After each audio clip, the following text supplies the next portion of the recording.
It just happened at an early age. I was too young to see the danger, too blind to see the evil. As I started to walk through my darkness, standing here in the field alone, being stalled like a dandelion with no home, my pain felt like bones breaking. Day after day, I felt so stressed and tired. I kept on crying like an old tissue tatty.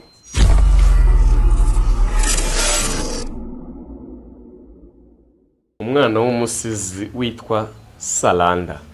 Uyu ni umwana watangaje abantu benshi cyane, aherutse kuba trendinga muri iyi minsi yashize. Iyi ni Afrokivu TV online, uri kuri kamera ni Isaiga. Uyu ni umwana tugiye gusura iwabo, tukamubaza se ibintu wabikuye hehe. Ni umwana ukiri mutoya cyane. Namwe murazi kugenda mubibona mukurikije uko ibiganiro byacu bigenda bikurikirana. Hano muri studio zacu twakiriye Mutoni Salanda, uri kumubona kuri kamera zacu. Mutoni bite? Ni fresh, ni sawa. Ese ukunda Salanda, ukunda Mutoni, ukunda iki? Yose ndayakunda. Iryo ukoresha se bisanzwe? Okay, kubera nyine kariyeri umuntu abarimo abantu benshi banzi kuri Salanda, niryo wamamagara. Urambwiye ati bitewe na kariyeri umuntu arimo, umuntu wenda ashaka kureba hano kuri kamera akavuga ati se ani muri araririmba, ese ararapa, arabyina, no mu modoro. Ni muntu ki watagenda wibwira abantu mu magambo make? Okay, nabivuze nitwa Mutoni Salanda Oliver. Ndi umukobwa, ndi umunyarwandakazi. Mfite imyaka 20. Ndi umunyeshuri muri Akila Institute. Nkaba ndi n'umusizi, nkora poetry. Uri umusizi? Yego. Kumva umukobwa w'umusizi muri bino bihe ni ibintu bitangaje. None se wowe kugira ngo ujye kuba umusizi, umuntu umusizi bavuga umusizi ni umuntu uvuga ibintu, niko ngiye mbitekereza. Hari n'umuntu ayibajije ejo twari turi kubiganira, ambwira ko umusizi wundi ari umuntu ushaka kukubwira ikintu ntucyumve neza, ugasigara usiganuza ibyo bita gusobanuza. Ugasigara usobanuza ati se biriya bintu ni ibiki. Ubundi ibi bintu mu muryango wanyu se hari umuntu wigeze ubikoraho? Basi tukavuga ko hari akantu kagusigayemo, navuga ko gasa nk'akakongoje. Mu muryango wawe waba warabikozeho? Yani muri famille yo mu rugo nta muntu wigeze ukora poetry. Sinzi niba hari n'urimo.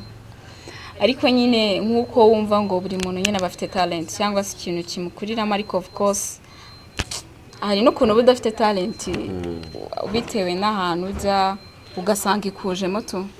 Ariko nta muntu navuga ngo nabikuyeho mu rugo, ni talent niko nabivuga. Mbere na mbere bijya kuza byaje gute? Mbere na mbere bijya kuza nigaga muri fawe, nize muri fawe mu bakobwa ku Gisozi. Urabona nyine nabaga muri ayar. Hakaba nko kwibuka cyangwa se event runaka, wenda bateguye kuvuga ngo haraba kuririmba, haraba poetry, haraba ibintu bitandukanye. So naho nyine nabitangiriye dufite kwibuka, nkora poetry. Ariko urumva bwari ubwa mbere nanjye nago nabikundaga nyine bwari ubwa mbere nyine. Navuga ati ugomba gukora poetry, ndayikora, maze kuyikora numva abantu barabikunze. So ndangije muri fawe nashoje sine 2018. Ndangije muri fawe nsohotse hanze nyine ndavuga se why can't I make it, ikaba career nyine ngakomeza nkabikora. Of course guhita bitangira ukabikora ni ibintu bigoye financially. Either hari n'ababyeyi baba batabisupport, baba batabikunda, kumva ko umwana wawe wagiye gukora ibyo bintu agiye kubikirara bayikirombo, nyine haba harimo challenges nyinshi. Ubwo urumva inspiration nayikuye ni ku ishuri, ndakomeza ndabikora. Ni ku ishuri ugakomeza ukabikora. Abantu babyakiriye gute? Societe, inshuti zawe, abakobwa mugendana mu ngana ndetse n'abasore mu ngana n'ababyeyi? Ubwo uratubwira ababyeyi ku ruhande rwabo n'urubyiruko rugenzi rwawe ku ruhande rwabo nanone. Okay, kamere ku babyeyi kuko nibo bari important cyane. Ku ababyeyi babyakiriye neza. Mama wanjye rero umuntu utita ku kintu, as long as you're doing something that is good, ikintu kizanye n'ikintu wumva ko nawe kigweshaje agaciro, ikintu kidasebanye. Poetry ntabwo ari ikintu gisebanye. Mama yabyakiriye neza, yaba na papa akambwira keep it up, we are proud of you, turagusupport. So ku nshuti na societe runaka, message nanga muri poetry ndakeka ko mba nkora mvuga ngo nibigenewe. Niba ngiye gutegura nyine ndategura umuzigo wa mugani nimanukire nwike nimanukire keni. Ndategura umuzigo wuzuye menye ngo ibintu ngiye gutanga ese bimeze gute, ni byiza society irabyakira gute. Of course ntago tubanga 100% abantu ariko bakira ibintu neza, ariko ibintu nkora mba numva ari byiza. Na comments, by the way, comments turuka abantu batandukanye akavuga you girl, you did something good, you're so bright, that's it, keep it up. Abasaza, reka ngaruke ku abasaza cyangwa abantu bakuze muri rusange, dukuyemo yenda ababyeyi n'urubyiruko. Abasaza hari nk'umusaza yenda nibo baba bamenyereye bino bintu bijyanye ndakeka ubusizi hari ahantu buhurira n'umuco ndetse cyane. Hari feedback wigeze ubona iturutse ku bandi bantu atari urubyiruko, atari n'ababyeyi bawe? Si yo feedback yaje imeze gute? Feedback narayibonye. Merutse gusohora poeme ivuga ku ba sugar daddy. Abandi twita aba sponsor. Narayibonye. Iyo feedback narayibonye, like nciyo nanamuzi tu ari umusaza usanzwe udoda inkweto. Nawe wumva ni widodera inkweto. Aramagarika ambwira bite ko mbona nkuzamba muganje sinkuzi. Ambwira ati ndabona nkuzi, hari poeme yawe nabonye ya sugar daddy, bari abantu warababwiye cyane, byatewe n'iki? Ndamubwira muze reka tuzabiganira ubutaha. Ariko byaragutunguye cyane? Byarantunguye, of course byarantunguye cyane, kandi narishimye by the way. Byibura kuba ibintu ukora hari abantu runaka bigeraho, kuba hari abantu bigeraho bakabya appreciatinga, ibaze nk'umuntu widodera inkweto kuba kunze icyo kintu nyine bimpereza imbaraga, it gives me kind of strength kumva ko nakomeza nkora cyane. Birumvikana ibintu byose umuntu akora bakeneye ubufasha, bwaba ari ubwo kuba abantu bamushyigikira mu ruhande rumwe cyangwa urundi. Wowe kugira ngo byibura ukomeze kariya yawe kandi ikomeze neza, we nk'ikintu wumva cyagufasha ku buryo uvuga ati byibura iki kintu nkibonye bishobora kumfasha mu buryo bumwe cyangwa ubundi, ni nk'igiki? Okay, ikintu ngewe numva nasaba wenda ubufasha, ikintu cyamfasha cyane ni media. Kuko ngewe kuvuga ngo kuba nahanga ikintu ndifashije ndabyikorera. Sibyo? Ntabwo nyene kuza kubwira umuntu ngo mpimbira poem nganyandikire, that's my talent, ibyo ndabyikorera. Ariko financially ni ikintu kiba kigoye cyane. Noneho bitewe na bino bihe bya covid turimo, no kuba ndi umunyeshuri ndiga, nyine haba harimo utuntu twa struggles. Umuntu wamfasha financially, and of course media cyane, kubera ko niyo ituma abantu bamenya ibintu ukora. Kandi uko bakumenya, the more they get to know you, niko nabo bakwegera bakakuvugisha, ugasanga ibintu bya birimo gutrendinga ahantu hatandukanye. Watse ubufasha bwa media, ariko media twebwe kananjye nishyiremo uko nanjye nyibamo, dufasha abantu mu buryo bwinshi. Ushobora gufasha umuntu yenda bitenda n'inkurugiro nkanjye afite nka status yanjye, yenda nshobora gushyira nk'ikintu kuri WhatsApp kikarebwa n'abantu yenda 400, gutyo abantu 400 ukamubwira undi muntu ati nawe mbabarira ugashyireho, ubwo abantu 1000 gutyo abantu bakarebwa. Hari kugutumira muri studio, hari gupostinga utuntu twawakoze kenshi cyane, tukagenda tugaruka uwo bufasha ukeneye buri muyihe kategori. Nkuko bivuze nyine ni ibintu byinshi bitandukanye, kandi ibyo byinshi byose birafasha. Byose birafasha Kenny, for real byose birafasha. Either gutumira umuntu muri studio, ntago nabyanga Kenny, rega nta muntu wanga umufasha. Nta umwanga. Niba ushaka kumfasha muri studio, I'm proud, that's cool, ni sava. Niba ushaka ngoresha interview, that's cool. Niba umpostingira, that's cool. Icyambere nuko nyine a simple thank you from my heart nyine. Mwamwumvise rero Salanda. Njyewe ni Kenny, kandi ntabwo ibibazo birashira, ahubwo ubu ni nkaho aribwo twavuga ko aribwo bigitangira. ya tuvuye kuri kariya yawe twumvise ukuntu watangiye. Ese ibintu by'imivugo byose ndumva hari ahantu biba bihuriye mu by'ukuri ubusizi. N'uburiya n'abantu bavugira inka nabo hari ukuntu ushobora kuvuga ko arimo abasizimo ukuntu. Ese wowe ubusizi uvuga ushobora kujya hariya ukavuga nk'igisigo cyawe cyangwa se undi muntu ukagisubiramo yenda ugahinduramo utuntu duke, wowe ubikora mu buhe buryo? Poetry yanjye ukuntu nyikora ni mu buryo bwo kuba nahindura nk'ikintu muri society. Tuvuge dufate nk'urugero, niyo poeme navuze kuri ya Sugar Daddies, niba azini mbona ko ibintu byeze muri kino gihe turimo urubyiruko nyine abashuga dada abantu bakuze babasaza, ugasanga umusaza ukubyaye 5 6 arimo ariruka ku mwana ungana n'umwana yibyariye nanjye umwana yibyariye uturibu siko byita Kenny anda icyo ni cyambere kuba ushobora gusohora poeme ibabwira bagahindura imyitwarire yabo. Of course you're changing the society. Nkuce mu ijambo wabivuze mu buhe buryo? Mu buryo bwa video record cyangwa wabivuze mu buryo bw'inyandiko? Naranditse nkora audio njya studio nda recordinga na video yayo irahari kuri YouTube channel yanjye. Ibyo nabyo turi buze kubigaruka wa mugani wawe unitwikira. Noneho mbashije kubisobanukirwa neza cyane.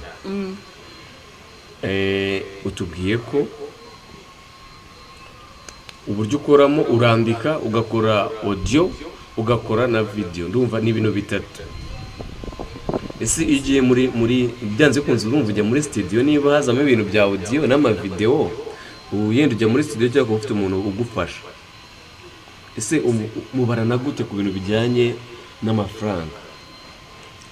Kenny nyine ibintu by'amafaranga urabona.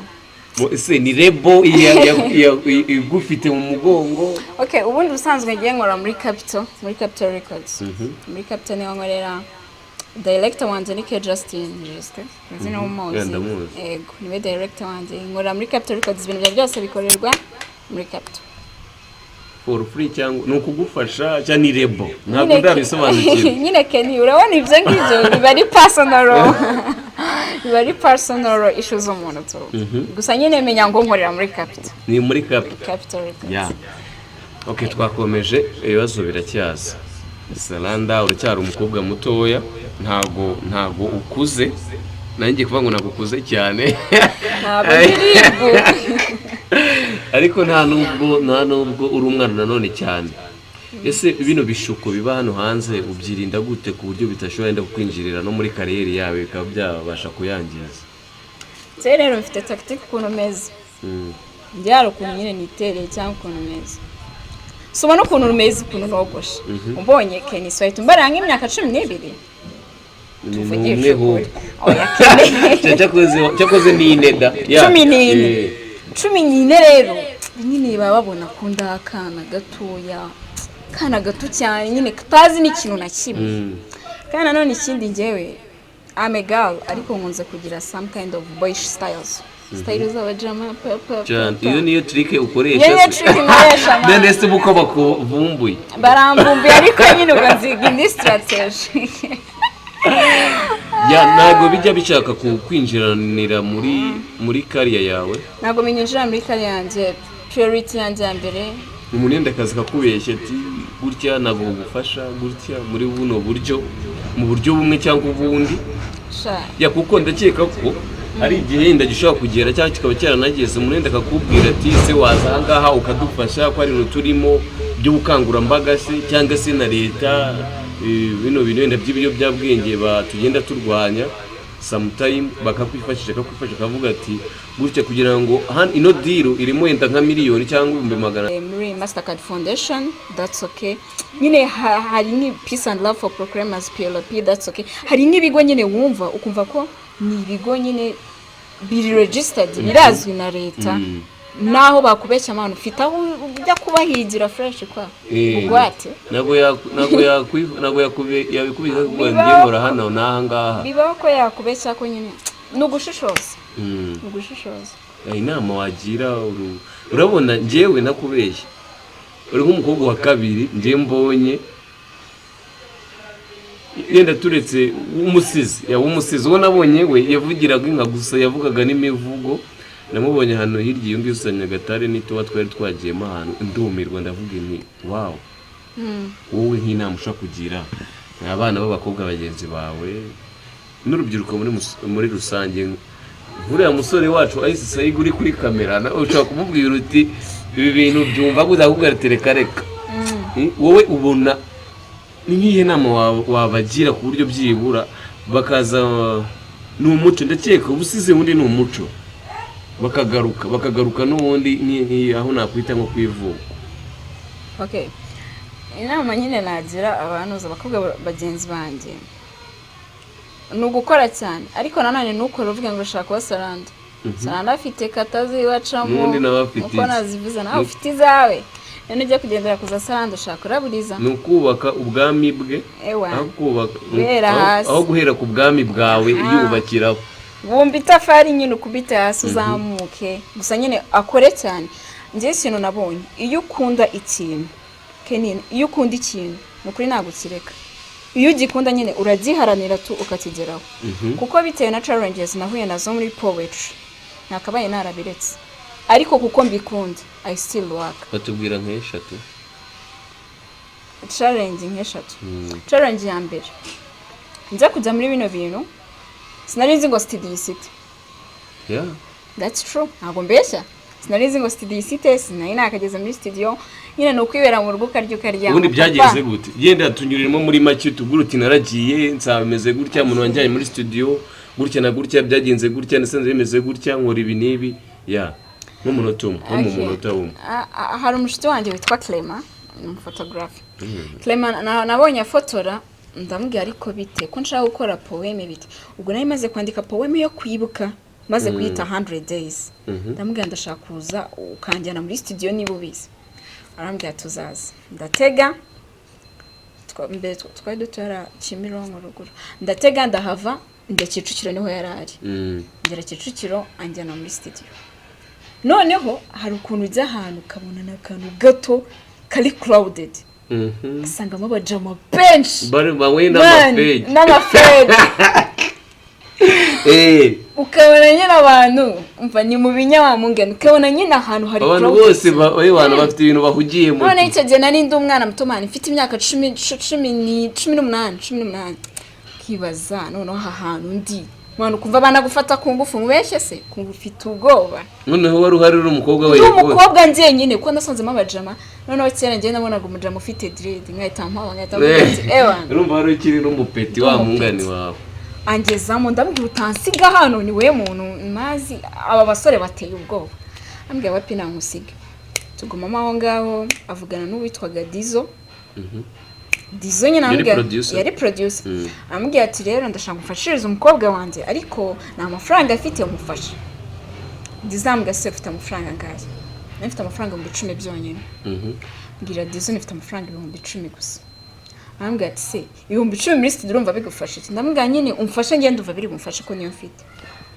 Dizo yaramfashije ndikodinga poeme ya 100 days ndikodinga n'indi ya The Journey of Life maze kurikodinga zari audio gusa bitamuhereza 10,000 maze kubimuhereza ibyo birarangira ndaragendera aranankunda arambwira ati uri umwana mwiza ujye ugarukuze urukodingire poeme ku buntu ndambwira thank you so much ngiye nzajyanze mu kwava ari kubwo nkaba nshaka guhita shooting poeme ya 100 days ko twari tugiye mu cyunamo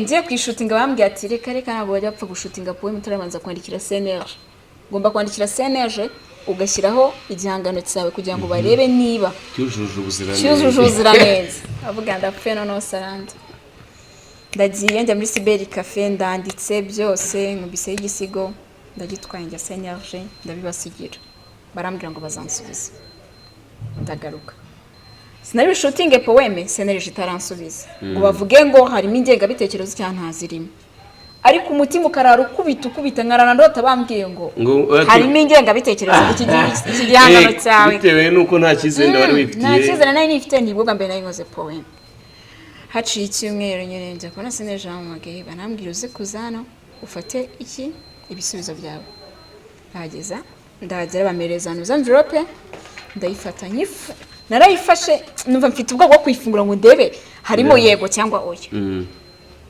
ndagenda ngeze ku muhanda neza ndayifungura maze kwifungura ndebye mbona bayikunze nyine mbona bampaye uburenganzira bwo kuba nakora iki nayisohora numvishe nishimye numva mbaye proud nyine uravuga uti ibintu no gushyiramo agatege ubwo ngiye gushutinga video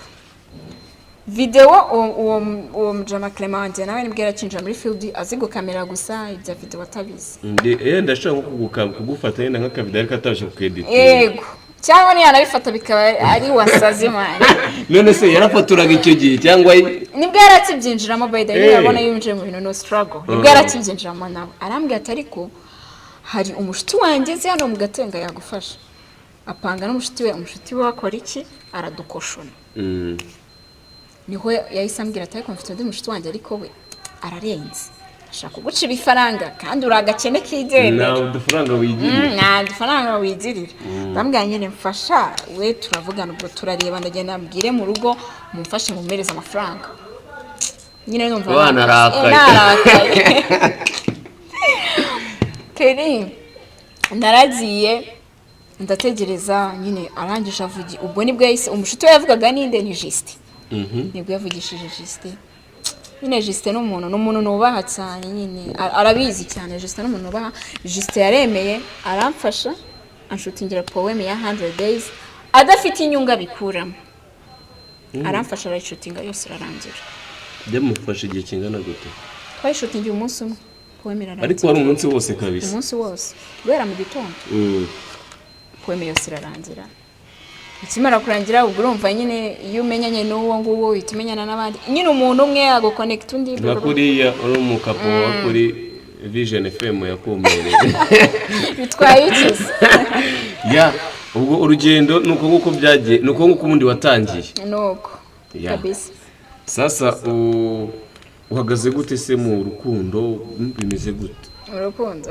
gutekeni dukunda kubaza ba star bagiye batandukanye ya mu rukundo gute nyine bishaka kugigoma nanjye ntabwo nyanga na Ice Side hariya ntabwo umwanga ariko hari ukuntu ukunda umuntu by'umwihariko nyine ya umuntu by'umwihariko uravuga umujama se umbebe kiri kuri umutinganyi kandi ndakeka utari umutinganyi mani umva mbwire Ken sindi umutinganyi n'abantu barabibona si isura nziza ko cyari ari umutinganyi gusa nyine mani na boyfriend ifite mani barafite ikibazo gikomeye ni wowe wabyanze ariko nana bajama ni danje ga naye ndi umuhungu bwanze nubibona oya ndabibona cyane ese bitwaye no kuvuga ngo nuwabitekerezaga asubize amerwe mu isaho oya mani no saro wangu umutereta umuntu ashobora gukunda ugutereta ariko wowe utamukunda oya gusa nyine bamenye nanjye na boyfriend ifite mbere nyine ngiye ariko ikibazo nkubajije nta kintu ncyubije erega cyane mani mva nkubwire Ken hari n'ibintu utarimo kumva oya ngenda kubajije igihe ikibazo nkubajije ntabwo ari cyo ncyubije ndakubajije nti nuko utamushatse urongera urambwira ngo ntabwo ngo wanga ngo gutereta noneho ikibazo ngiye kukubaza uburyo uri bukinsubizemo cyihite gisobanura ibintu byose okay nta kibazo sibyo ngo ko na boyfriend nawe mfite basi se umubonye wamwemera namwemera ntago namwanga none se utuwe ko wamubuze cyangwa ufite benshi naramubuze mani reka mubwire impamvu namubuze rega twebwe urumva nize muri fawe bakobwa yaka ingaya urabyumva yose imyaka umona amara muri segonderi ubu nabwo ndimo ndiga muri akira ni mu bakobwa none se ubundi umuhungu murira he nawe none se nose tuwe kutajya usohoka inde njyewe se Ken ntago nsohoka gake ntago ari kenshi noneho umuntu ushaka girlfriend yaza kukureba yaza kundeba hano mu rugo kwa mama na papa ariko yazazanye n'inkwano oya inkwano si inkwano ibiki twabanza tukumvikana nyine tutumva n'ikisi ya sawa rero turagushimiye cyane kandi courage gomeze ariko tutarasoza aho gatoya wabanze yenda ukaduhereza nk'aga freestyle gatoya k'amasegonda 30 cyane umunota umwanya ndabona umwanya ugihari okay nta kibazo hari pomme nasoje ejo bundi nayidedicatinze Rosine Bazonyije. She's my sister by the way, nawe arabizi. Ese ko umuntu ahubwo urabimubwiye mubona harimo akantu. Oya. Ndake. Ya dukomeze. Nawe dedicatinze nyine n'abandi batin mothers bose. Iri mu Cyongereza? Ariko nyine twagiye. It just happened at an early age. I was too young to see the danger, too blind to see the evil. As I started to walk through my darkness, standing here in the field alone, being stalled like dandelion with no home, my pain felt like bones breaking. Day after day, I felt so stressed and tired. I kept on crying like an old tissue tati. Wow, akangaka kaba gahagije ubundi. Sasa uravanga indimi cyangwa ni wahisemo gukora mu Cyongereza gusa? Keni ndavanga. Hari igihe nshaka kuvuga ngo ngiye gukora poem. Nyine urumva ubuzima bwanjye bwabaye horrible mess. Noneho mu kubyara kwawe n'umugabo akihakana umwana uhita wumva ko nyine nta bumuntu afite. Urakoze cyane rero. Bizere ko nitwongera kugutumira uzitabira ubutumire bwacu. Itwaye iki se? Uzangoneho Kenya. Nzagukora nko muri weekend. Dupange fresh turebe ikijya mbere. Nani weekend ngenda ari 24 hours. Warye muzasubira kwiga ntabwo murabimenya kwanza. Ni mu kwa cyenda tuzasubira kwiga. Ariko bishobora guhinduka. Binahindutse sari ibi ubuzima tubayemo muri ino minsi ni bo. Fata ka sanitizer ugakorana n'agapfukamunwa. Kaka sanitizer ko numvise kameze neza.